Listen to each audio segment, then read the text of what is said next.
Elegoo have released yet another Saturn IV Ultra, this time called the Saturn IV Ultra 16K. But what's the difference this time?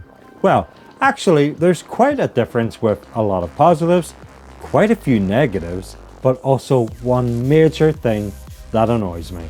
But before I get into that, I have received this printer free of charge. I do have an affiliate scheme with Elegoo that means that if you buy a printer through my link, I will earn money from it.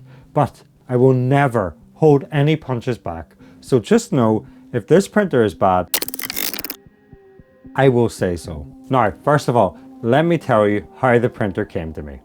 My printer was sent by Every. If you're in the UK, you already know what's coming. If you're not from the UK, let me put it this way. They aren't known for taking the greatest care of your parcels. My box had a massive hole in it, and the only thing standing between the outside elements and the printer itself was the air pockets that are packed in it.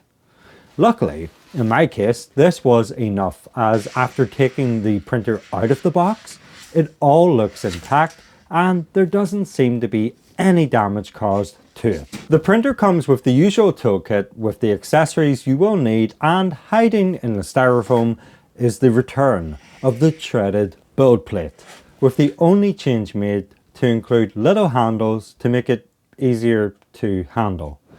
When I reviewed the previous Saturn IV Ultra, this was one of my biggest disappointments because the design of the plate makes mess more likely to happen. However, this time around, because they have kept the plate the same, I can 3D print a trip hanger, which I will link to down below.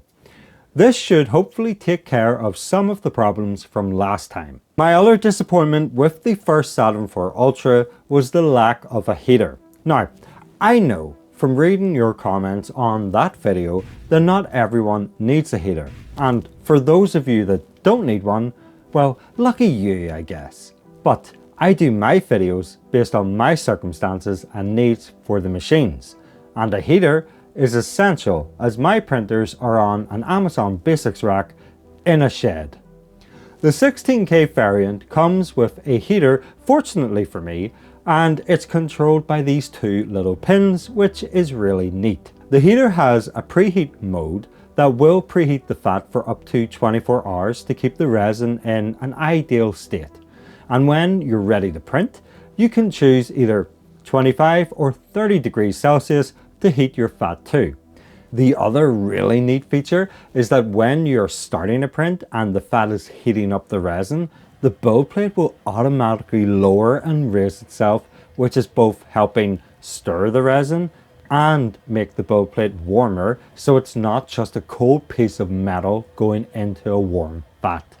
This is the first printer I've seen do this, and it might just be like a simple G code input, but Elegoo have thought about it enough to put it in as standard, and I have to say, I like it. Another complaint I had about the original Ultra was the lack of lighting for the AI camera.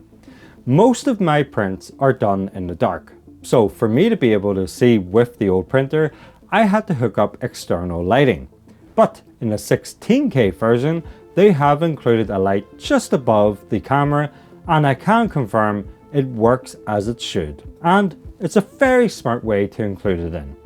The camera is 1080p, which I honestly think in this day and age should just be standard. The flip lid is also nice for space saving, but it isn't what I need, so I had to do some modifications to it by removing some screws so that it just slides off instead. And I can say that it's easy enough to slide on and off. Another thing that's obviously different in this one is the 16K screen. Now, it's the same screen as it appears as the Uniformation GK3 series, which means that it has a 14 by 19 micrometer screen. The one major thing that I do like about these printers is the RERF calibration built in. If that means absolute gobbledygook to you, then basically an RERF calibration gives you the option to print off multiple calibration tests all at once. Why is this cool? Because instead of spending potentially hours doing exposure tests one at a time, you can be done in hopefully 1 or 2 plates. However, My first attempt at calibrating resulted in multiple tests not sticking to the plate. That's weird, isn't it? I chose 30 seconds for my bottom exposure time because that's the time that I have used across multiple printers and resins for the last 3 years with great success. Until now. The thing is, if the whole plate failed, we could say that it's the bottom exposure time. But it looks like only a certain area failed, which means the plate isn't level. But Sam, this printer has auto leveling, so how can the printer not be level? Well, because auto leveling is simply a gimmick and should be labeled as auto zeroing. It doesn't actually level the printer, it just uses springs to even out the force from the build plate to the screen. I have seen this so many times in my Discord about out of level Saturn IV Ultra plates that it seems to be a really common issue. By the way, if you want to join possibly the best Discord in the multiverse, then become a Patreon by scanning the QR code on screen or clicking the link in the description. The printer does have a manual leveling setting that I did use, but the screws were already torqued all the way down and loosening them made absolutely no difference to the middle parts of the pieces of paper. The corners were tight, but the middle was loose, which is exactly where my tests are failing. I wanted to try a workaround, which is increasing the bottom exposure time, which I done to 35 seconds, which, by the way, isn't insanely high by any standards, but I also printed out some Che 3D Tech boxes of calibration, which I use every time. To work out which calibration tests are which when you pull them from the printer, I have numbered them on the screen now, and just know that the front of the build plate is facing into me. First things first, 35 seconds is way too much, because even though it made the print stick to the entire build plate, the test shattered when trying to remove them. This is an obvious sign that your bottom exposure time is too high when the resin is both brittle and hard to remove from the build plate. After retrying the test again to fine tune in the exposure, I lowered the bottom exposure time to 32 seconds because that was the default on the slicer.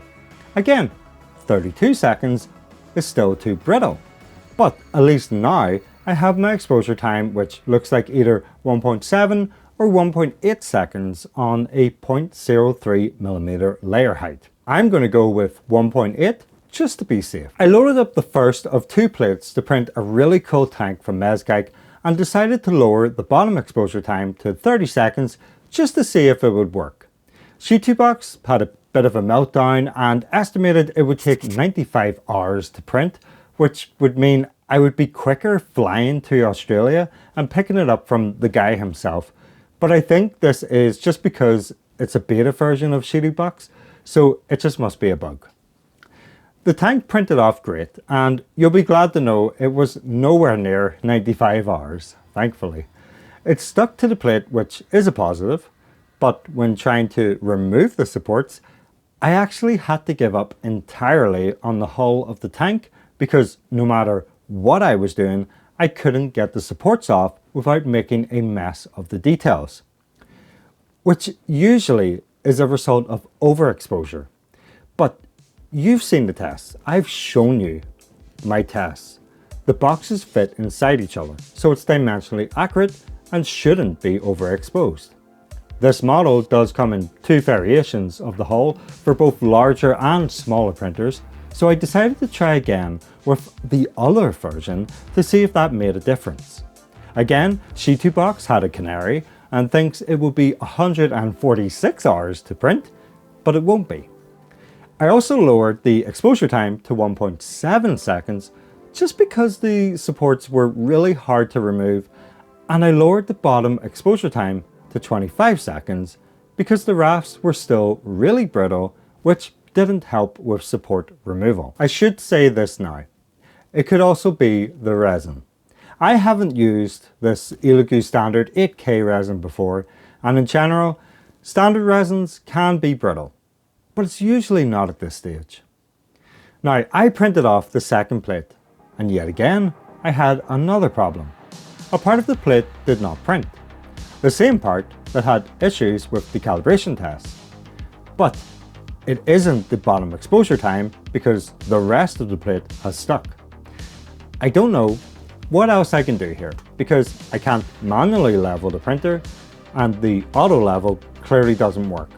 The plate is obviously warped, and after checking through YouTube, I'm not the only one that has this issue. Also, the AI camera didn't pick up this as a failure. Really? What else does it need to qualify for a failure? That's one of the selling points that this can pick up if there's failures and stop or notify you that something's wrong.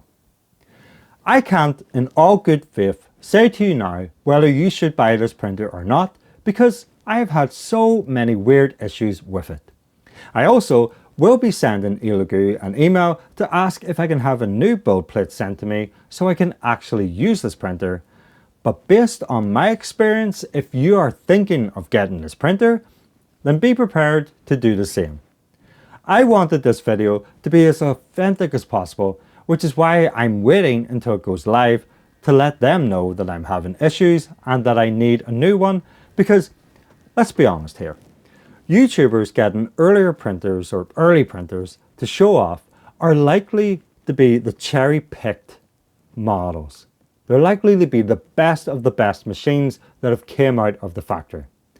And if this is what mine is like, then what is a normal one going to be like? Let me know what your thoughts are on this printer based on what you've seen so far in the comments down below. Maybe I got a dud, but speaking of duds, did you know YouTube has hid one of my last videos away from people? If you want to know how many Krieg models you can get from one bottle of resin, then you should watch this video next. As always, I want to give a huge thanks to all of my Patreons and channel members because without your constant support, none of this is possible, and I'll see you all in the Discord.